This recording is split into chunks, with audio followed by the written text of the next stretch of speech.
Ninguna otra droga en la historia, como el fentanilo, había acabado con la vida de tantas personas en el mundo.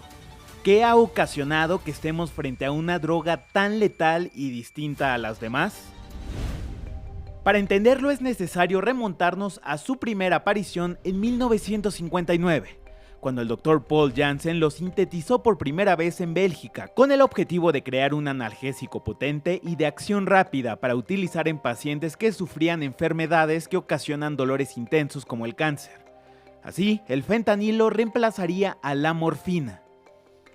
En 1960, Janssen creó su propia empresa, Janssen Pharmaceutical, con sede en Berce, Bélgica, la cual aprobó el uso del fentanilo y en 1961 vendió su fórmula a la farmacéutica estadounidense Johnson & Johnson, quienes desde un principio advirtieron su peligrosidad debido a su intensidad. Sin embargo, le permitieron a Janssen seguir trabajando para ellos en el desarrollo de nuevas variantes del fentanilo conocidas como análogos.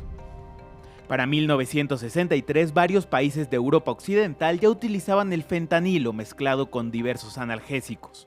En Estados Unidos hubo resistencias para su uso. La Organización de las Naciones Unidas sometió sus precursores en 1964 a la fiscalización internacional, incluyéndolo como una sustancia en la lista 1 de la Convención Única de 1961 sobre estupefacientes.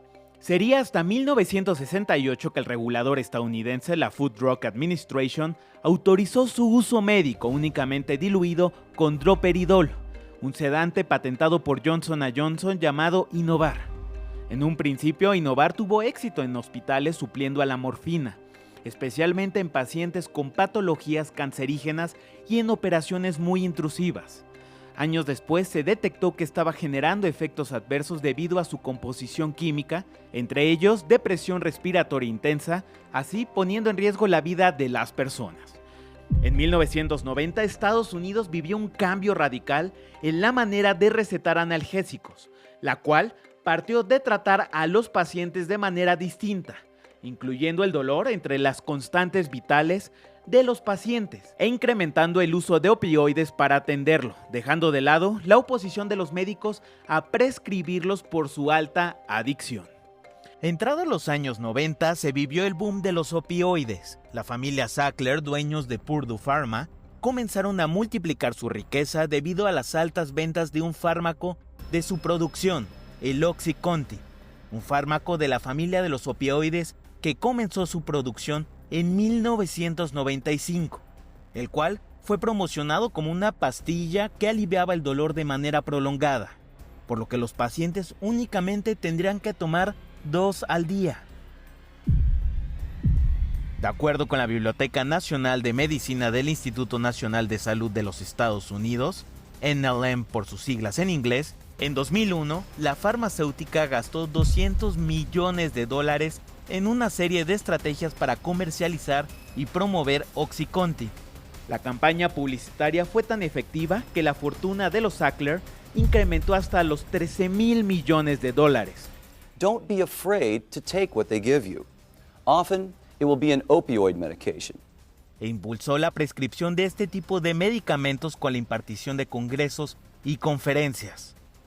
De acuerdo con la misma organización, entre 1996 y 2001, Purdue realizó al menos 40 conferencias nacionales sobre el tratamiento del dolor, con una asistencia de más de 5,000 médicos, y para el año 2000 aumentó su fuerza de venta de 318 representantes de venta a 671, y su lista de médicos a 94,000, lo que derivó en el aumento del número de adicciones entre los estadounidenses.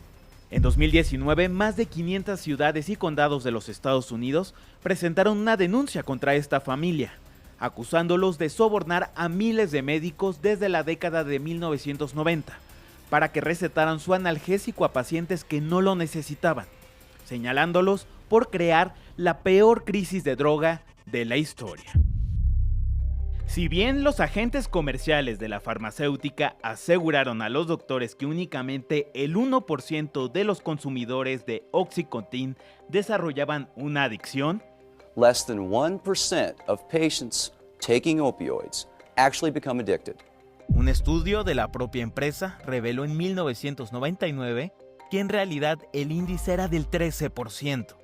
Tan solo en 2012, de acuerdo con los Centros para el Control y Prevención de Enfermedades, la Agencia Nacional de Salud Pública de los Estados Unidos, en el país se prescribieron 259 millones de recetas para analgésicos opiáceos, una cantidad que equivalía casi a un frasco por cada habitante de la nación.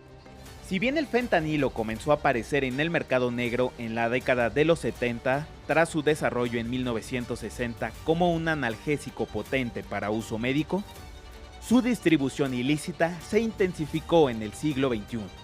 La evolución de sus componentes la llevó a convertirse en una de las drogas más letales y adictivas del mercado, incrementando su popularidad entre los grupos del crimen organizado.